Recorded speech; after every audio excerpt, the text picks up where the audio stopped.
Welcome, commissioners and guests, to tonight's work session for the August 26th commission meeting. We have a rather light agenda tonight, so we'll move right through it. Invocation will be Mr. Gully's responsibility at Monday night's meeting. Shane Burton will take care of the pledge. Miss Rita will do her roll call. Under announcements, we will take a special moment on that evening to honor Mr. Richard Johnson. We'll cover some upcoming community events, and we'll set the agenda. The mayor will have a report on some progress on the sidewalks, the streetscape, and where we are with the playground. We'll have committee reports. Am I moving too fast? We'll have committee reports, and then under active business, we will consider two resolutions. One is 2024-14-811 ECD road name of Goose Creek Lane and Narrows Lane. We need to discuss that tonight. Or is that pretty straightforward? What's your wish? Discuss it that night. Under the second resolution, 2024-15-812, the resolution to acquire the Ward School property. Mr. Beller has drafted a resolution to acquire that property, and updated version will be provided for you as to where we are on that. Mr. Beller, you have any comments at this point? No, the original draft, there was some errors in it, and we took care of that. Okay. So we had a So good that going over that. And anybody's got any question about that, by all means, email me or communicate with me, and I'll be happy to explain what I've drafted. Okay. That's the updated version. We will have no ordinances to consider next Monday evening. But we will address the vacant seat that's been vacated by Mr. Johnson. At this time, Mr. Paxton, would you come to the podium and kind of give us a kind of where we are on that? And then Mr. Beller will have some comments, I'm sure.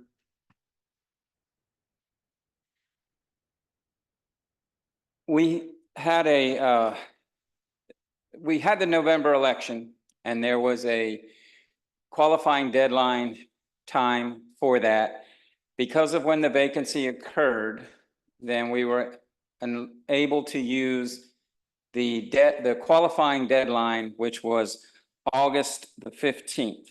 So we used that deadline, we posted, and people were able to pick up petitions, and 5 people picked up petitions, 4 people returned them.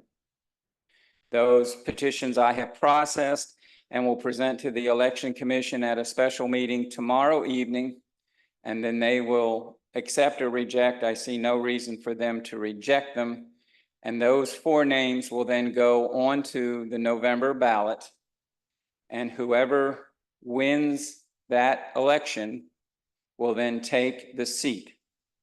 That seat will last until August 2026.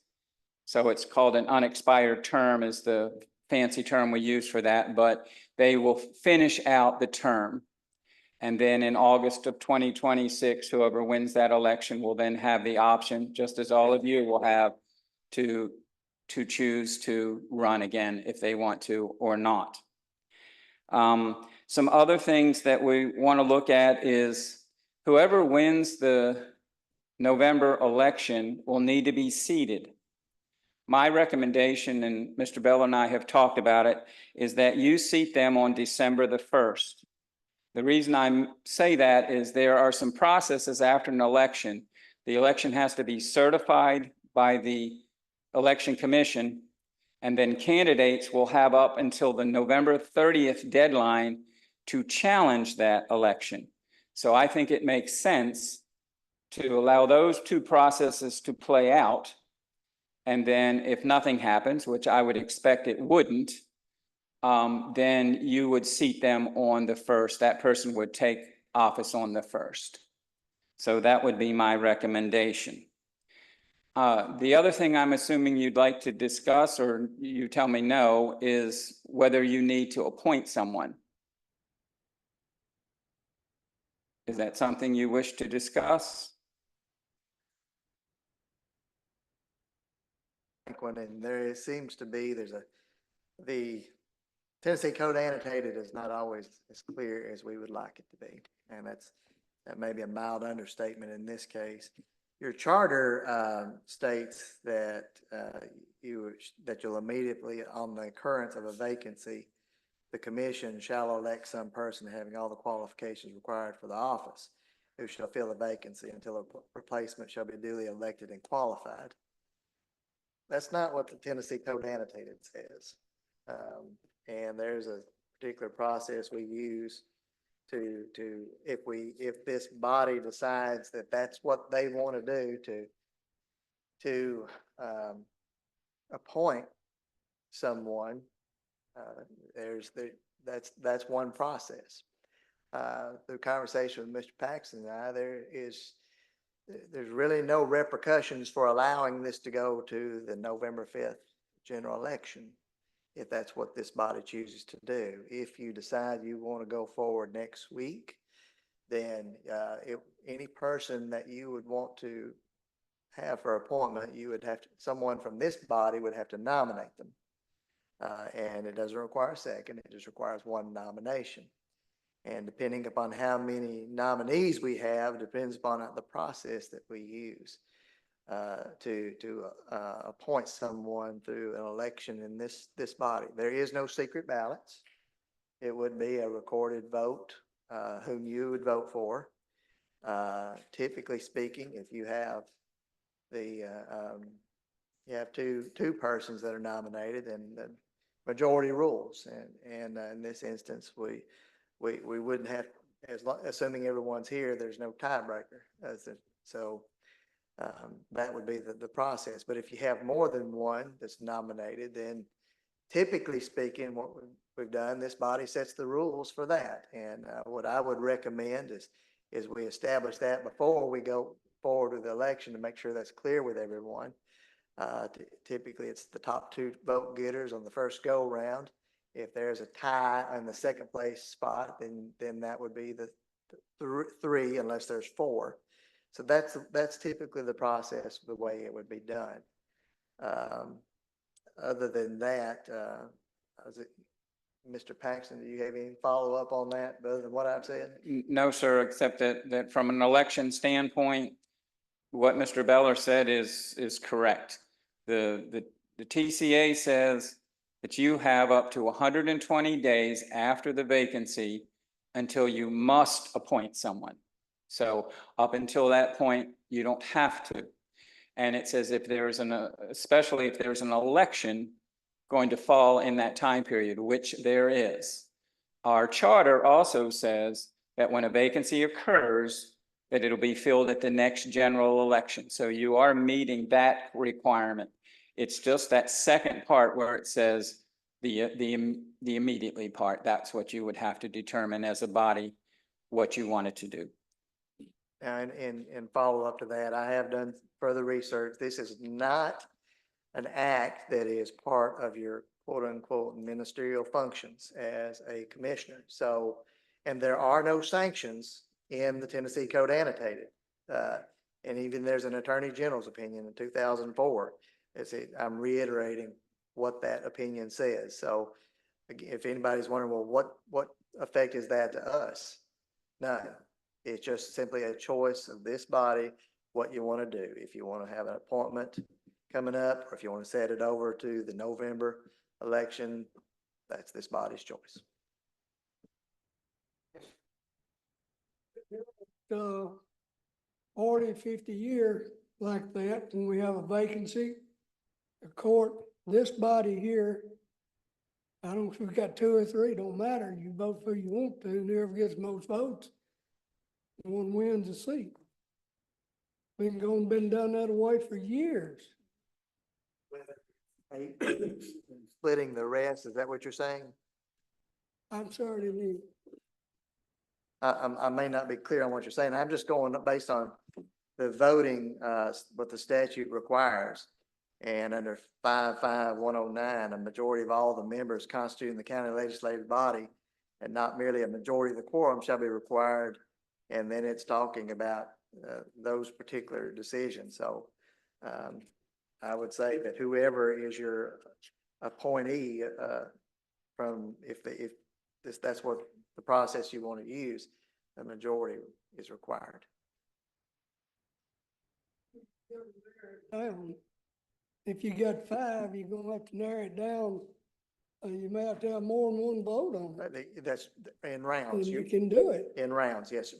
but that's the way we've always done it. Let me ask a question for point of clarification. There are 4 persons that have qualified. Is the possibility that the court could only nominate 2 of those to vote on, or will all those persons be voted on? They have to have a nomination from the commission in order to be considered on the floor for a vote. So there's a possibility only 2. That is qualify. possibility. That is a distinct possibility. And again, a nomination does not require a second. If someone is not going to be here for whatever reason, is absent, they have to have a signed statement that they are willing to serve and would accept an appointment before they can be considered. They need to have that in place before the voting started, if that's the process you want to use.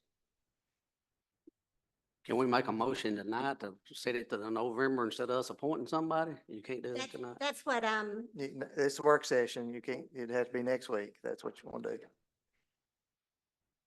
it just seems more fair. We've got 4 people who live in that district who's qualified, and let the people of that district make the decision.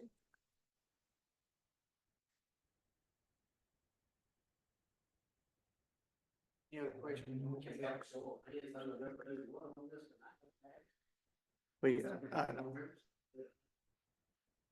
I think that would be decided on Monday night. Monday night. Mr. Gregory. Well, as I understand, and correct me if I'm wrong, the election will take place anyway. If we appoint somebody, that appointment would only serve, I guess, through the end of November. And I don't think it's necessarily fair to the people of Ninth District to leave that seat vacant for the next 4 months and have them half represented on this commission. We can choose one of the 4, or, there may be someone else who didn't qualify but wants to serve for 4 months. We could conceivably, consider someone, qualifying for the ballot and showing up and asking to be appointed are 2 completely different processes. But like Mr. Ford said, the process in the past has been to appoint somebody, and we've done multiple rounds of voting when necessary. When Mary Holder stepped down from Register of Deeds, there were, I think, like a dozen people that showed up wanted to qualify for that one. The commission at that time, I think, narrowed it down to the top 3. And, then took a second vote, and one person got a majority at that point. So, we can, if we need to do multiple rounds of voting, that's what we'll do, in my thought. Any other comments? Yes, sir. Well, as the other commissioner from that district, talking with people, they would like to vote for that choice. You're talking about appointing someone who's going to serve for 3 meetings. That's it.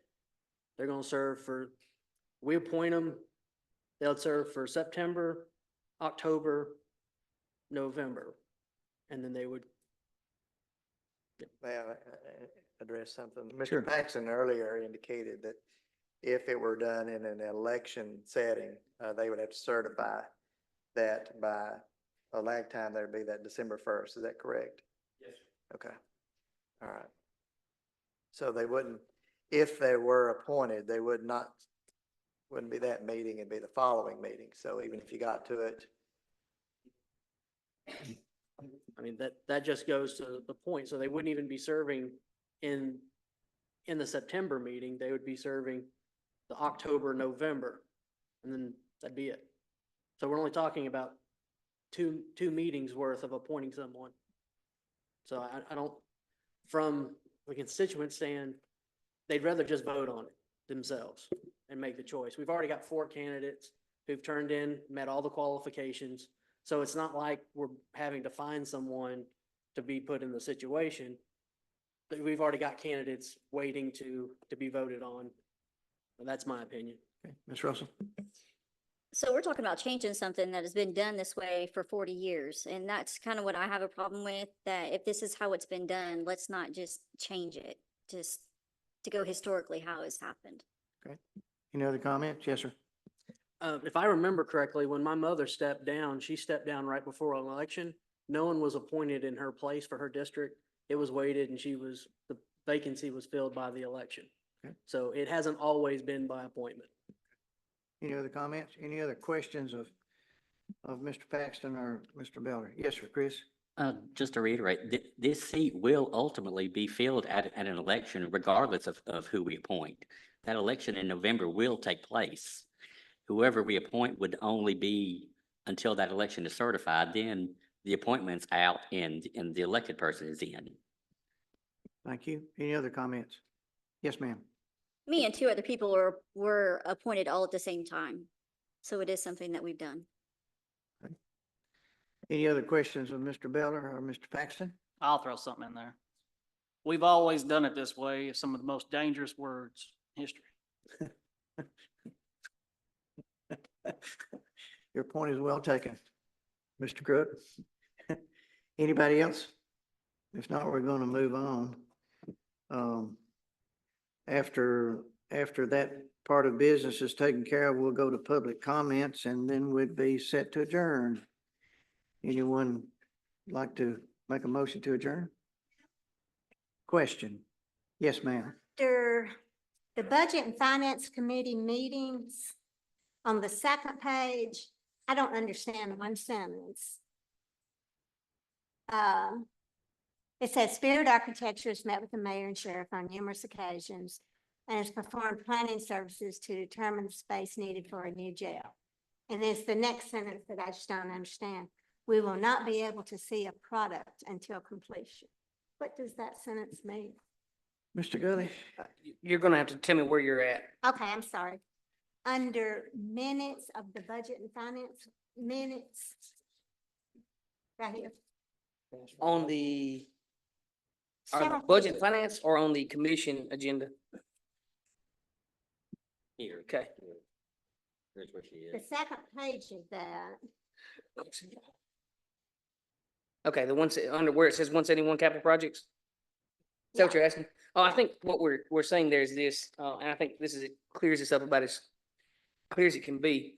Folks, you can want to see a direct representation of what's coming, or what something's gonna look like, but we will spend large amounts of money getting that, with engineering fees and things of that nature. The, decision, for what it's going to look like will come after the, property is moved on. Because if we set out and tell them to go design something and for a place, we're gonna pay for that, and then we make changes on it, we're gonna pay for that. What we're trying to do is save the community as much money as we possibly can. If you go look, we spent some, and this commission has complained about it, but it's part of life. Engineering fees are expensive. I think it cost about 70 grand for the engineering that took place just on trying to purchase the, warehouse over here, property. And so it's going to cost dollars that we're never going to see a use on if we just ask an engineering firm to go build us a model. And that's not gonna be, to me, that's not worth wasting money on. but we're So- not asking for a model. This commission has not decided what we're gonna build yet. We don't know if we're getting a justice center or a jail. We have to think about the safety of the community. In addition to that, we have not discussed how we're gonna pay for it. There's 3 or 4 modes of how we can pay for this, and we haven't discussed that. All of that has to be discussed before we just, okay, build us this blueprint, and that's what we're gonna do. This committee has to agree. No, I don't think anyone's ever asked for a model. We've asked several times to meet with the architect and have him give us what his plan that that we've paid for already is, so we can see that. And First off, we've got to know where the land's gonna be, because it has to fit on the land. Is it gonna be one story or two? Is it gonna be enough parking? That's the first thing we have to know before we can get a blueprint. You have to know all that when you build a house. Ms. Kerr, I talked to the architect this past week, and he's in the process of putting that together to bring it to the court. Thank you. So we're on that. Okay, And there's an initial model that was put together to fit on different pieces of property.